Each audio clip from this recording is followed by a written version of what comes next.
This is one of the most disturbing prophecies in the Bible, one that has plagued humankind since it was first written thousands of years ago. Who is the Antichrist, and what is his plan? And why is Israel, God's chosen nation, the main target? What does the Bible actually say about him? In today's episode, we're going to look at this terrifying but very important biblical prophecy. Now let's get into it. What are his powers, and how long will he rule? Will the world ever know peace again? The Antichrist's primary objective is to usurp the place of Jesus Christ as the Messiah. The Bible provides a glimpse into the Antichrist's ultimate goal, which is nothing less than the subjugation of the entire world under his tyrannical rule. The Antichrist's animosity towards Israel runs deep, seeing the nation as an obstacle to his goal of global domination. Once he reveals his true colors, he will turn against Israel, unleashing a period of intense persecution known as the Great Tribulation. And perilous, the hope anchored in the return of Jesus Christ remains steadfast. Let us stay vigilant, rooted in faith, and ready to face whatever challenges may come our way. Stay tuned for more videos on Bible prophecies. May God bless you all. This 3.5-year period will be marked by unimaginable horrors and suffering inflicted upon the people of Israel. The Antichrist will desecrate the Jewish temple, trampling on the holiest site in Judaism. He will demand worship in exchange for food, shelter, and basic necessities, turning the temple into a symbol of oppression and idolatry. Those who refuse to bow to him will be subjected to unimaginable torture and death. The streets of Jerusalem will run with the blood of martyrs, as the Antichrist's forces carry out a systematic campaign of extermination. The Great Tribulation will be a test of faith, pushing believers to the brink of endurance. The Antichrist's hatred for Israel stems from his desire to erase any trace of the true God and replace it with his own image. He views the Jewish people as a constant reminder of God's presence and power and seeks to eliminate them as a threat to his authority. But despite the persecution, a faithful remnant of Jews and Gentiles will endure.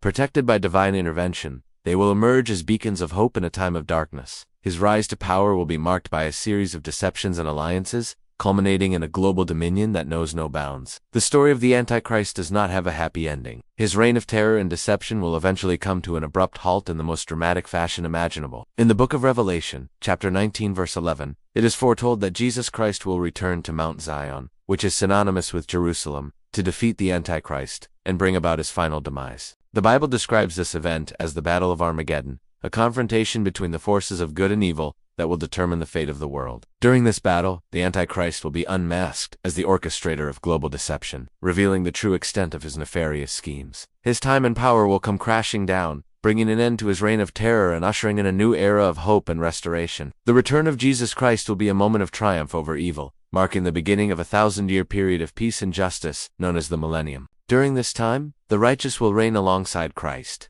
experiencing a glimpse of the heavenly kingdom that awaits them in eternity. The ultimate fate of the Antichrist serves as a reminder that evil will never triumph over good, and that justice will ultimately prevail. One of the most alarming aspects of the Antichrist's rise is the manner in which he will achieve his goals. Unlike conventional conquerors who rely on brute force and military might, the Antichrist will ascend to power through manipulation, deceit, and political maneuvering. He will exploit the desires for peace and security, weaving a web of false promises that ensnare nations and leaders alike. With masterful cunning, he will forge alliances with key players on the world stage, creating a formidable network that will ultimately serve as the foundation for his empire. The Antichrist's rise will also be accompanied by supernatural deception. As mentioned earlier, he will perform signs and wonders that will leave even the most discerning individuals questioning the nature of reality. These displays of power, however, will be nothing more than illusions orchestrated by Satan himself. They will be designed to cast doubt on the authenticity of true miracles and lead people astray from the teachings of Christ. The Antichrist's ultimate aim is to establish a one-world government that will enforce uniformity in every aspect of human life. He will demand absolute obedience and loyalty from his subjects, leaving no room for dissent or non-compliance. This tyrannical regime will extend its reach far and wide, encompassing territories from the Middle East to Europe and beyond. The Antichrist's hold on power will be absolute, leaving those who resist his rule with only two options: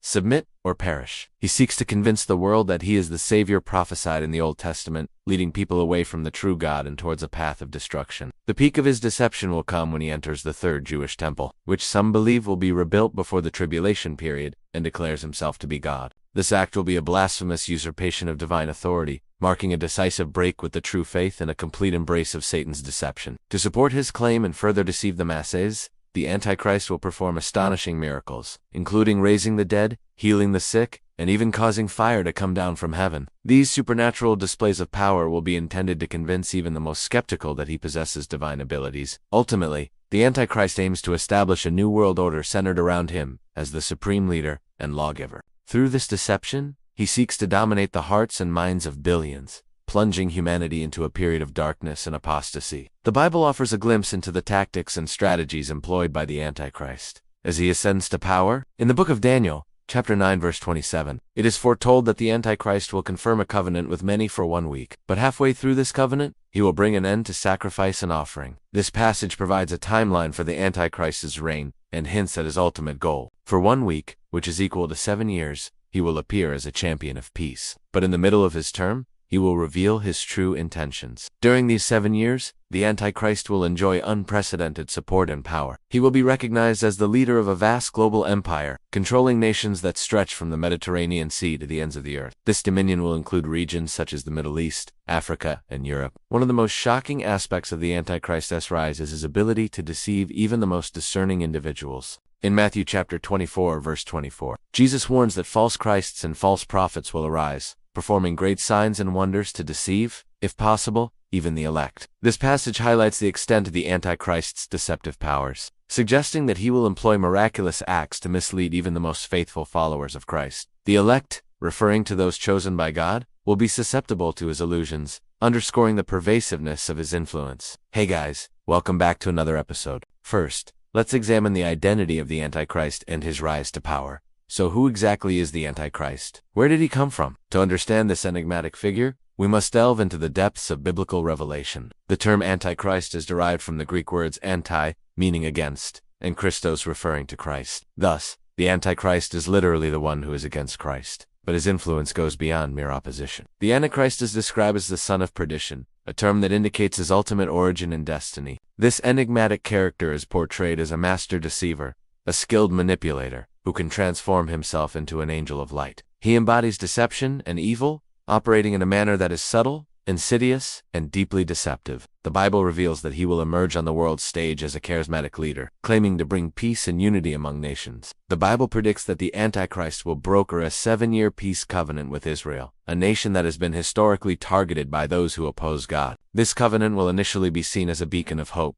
an opportunity for lasting peace after centuries of conflict. However, as we will see later in the video, this apparent peace will be a calculated ruse. It means to lull the world into a false sense of security before the Antichrist reveals his true colors. Next, let's explore the details of the Antichrist's rise to power and his plans for world domination. Now let's discuss the Antichrist's ultimate goal, which is to deceive the world into accepting him as the long-awaited Messiah. Moving on, let us examine the rise of the Antichrist and his plans for the future of Israel and the world. Let's now discuss the Antichrist's treatment of Israel and the emergence of the Great Tribulation period. Finally, let's discuss the ultimate fate of the Antichrist and the hope for deliverance. As we conclude this exploration of the Antichrist prophecy, let us remember that while the future may seem uncertain,